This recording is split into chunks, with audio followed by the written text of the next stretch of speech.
it wasn't worth the money. In fact, there are some politicians who still say that.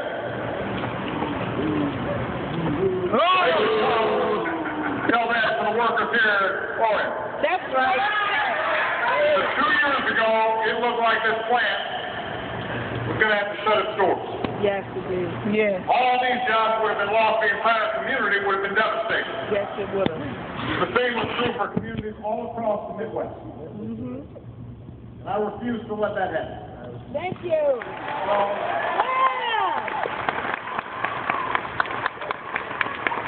So we made a deal with the auto companies. We said, if you're willing to retool and restructure, get more efficient, get better, get smarter, then we're going to invest in your future because we believe in American ingenuity. Most importantly, we believe in American workers. Yes. And today, I can stand here and say that the investment paid off.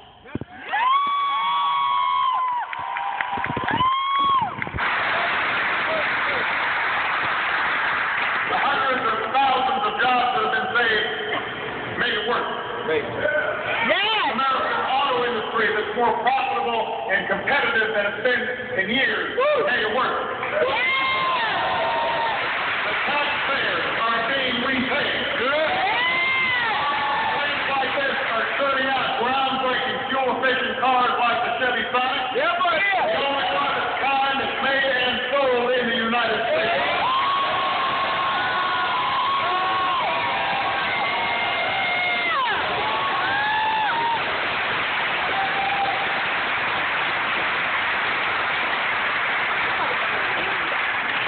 Folks are trying to get in that car. There's a lot of room in there. Yes, it is. Well, even for a pretty tall guy like me, I felt pretty good. They took away the keys, though. Secret Service wouldn't let me. I got checked and dashed. It wasn't there. Now, here's the thing. We live in a global economy. And that means most of the potential customers for American companies like GM won't just be here in the United States, they'll be all around the world. And the more goods and services we sell abroad, the more jobs we create here at home. In fact, every $1 billion in exports supports thousands of American jobs. Yes, it does. And that's why I set a goal of doubling our exports. And that's a goal that we're on track to meet. That's why we work with Panama and Colombia as well as South Korea to resolve outstanding issues with these trade agreements, and that's why I pushed Congress to pass them as soon as possible. Now, Korea is one that is critically important because understand, Korea has 50 million people. It's one of the fastest growing countries in the world. It's one of our closest allies and our closest friends.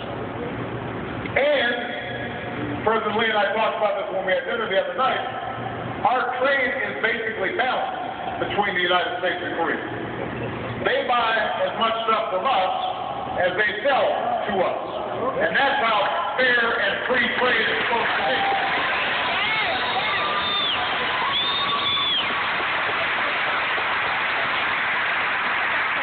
That's how trade is supposed to be.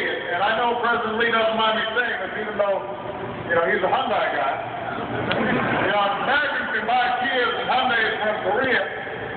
And I know Koreans should be able to buy Fords and Chryslers and Chevys that are made right here in the United States.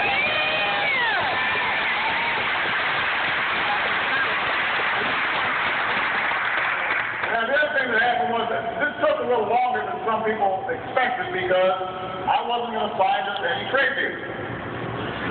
President Lee wasn't either. We had to work hard to reach an understanding. It was like a scene from a GM dealership where folks are negotiating about the heated seat and the extended warranty. And you're going back and forth and trying to figure out how does it fit together so that it works for everybody. But when all was said and done, President Lee and I walked away with a trade agreement that is a win-win for both countries. Great.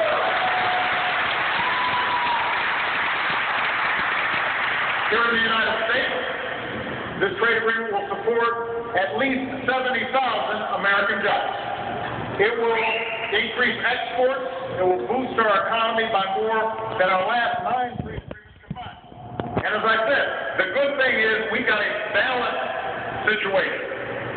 It's not just a matter of folks sending a bunch of stuff here. Koreans are also buying American products.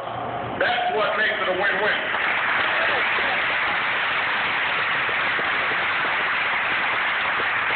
And by the way, I also held out on sending this agreement to Congress until they promised to renew a law called the TAA, Trade Adjustment Assistance, that helps American workers who've been affected by global competition so that they are able to help transition.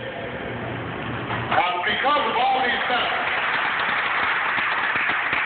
it's because of all these benefits that this trade agreement won the support of business and labor, from automakers and auto workers, from Democrats and Republicans. That doesn't happen very often. And it was good to finally see both parties in Congress come together and pass legislation that is good for the American people. An agreement that will not only build on our strong economic relationship that's been existing for years to come, but also promises, as we've seen at this plant, the capacity for us to exchange ideas and technologies and systems, which will improve productivity on both sides. You know, nearly a decade ago, when a Korean business named Daewoo Motors went bankrupt, it was General Motors that stepped in and saved that company, which is now known as GM Korea. And years later, it was the engineers from GM Korea who helped make the Chevy Sonic product. And the collaboration with that company that helped save this plant and these 17,050 jobs, 1,750 jobs. So on a larger scale, the closer economic ties between the United States and Korea are going to lead to more jobs, more opportunity for both nations. Already, Korean investment, and by the way, it's not just in the auto industry. Already, Korean investment is creating jobs here in Michigan with LG Chem planning to make lithium and ion batteries in Holland, Michigan, and Hyundai manufacturing suspension modules in Detroit, and Mando opening a new research and development center for brakes and steering in Melbourne. In Korea, American businesses are going to be pursuing those same investments and opportunities. So it's truly a win-win for everybody involved.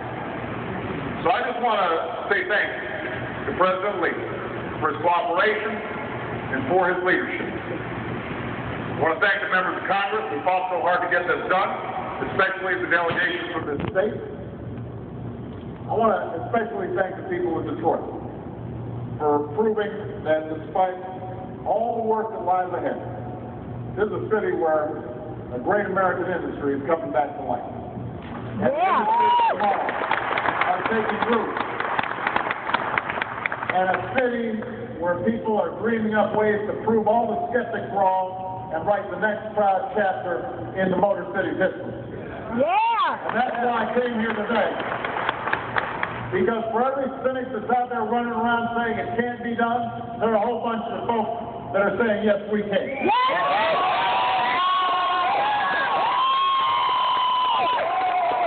Times are tough. Times are tough, and they've been tougher in Detroit than just about any place else. That's right! But we made it through tough times before. Yes! We do not quit. No. We rolled up our sleeves. Yeah. We remembered our history. And we said to ourselves, there's nothing that we cannot do when we're willing to do it together. You are all a testimony to the American spirit. Cars are a testimony to the American spirit. And if we can take that same spirit and apply it across the board to all the challenges we face, there is nothing that we cannot do. God bless you, and God bless you.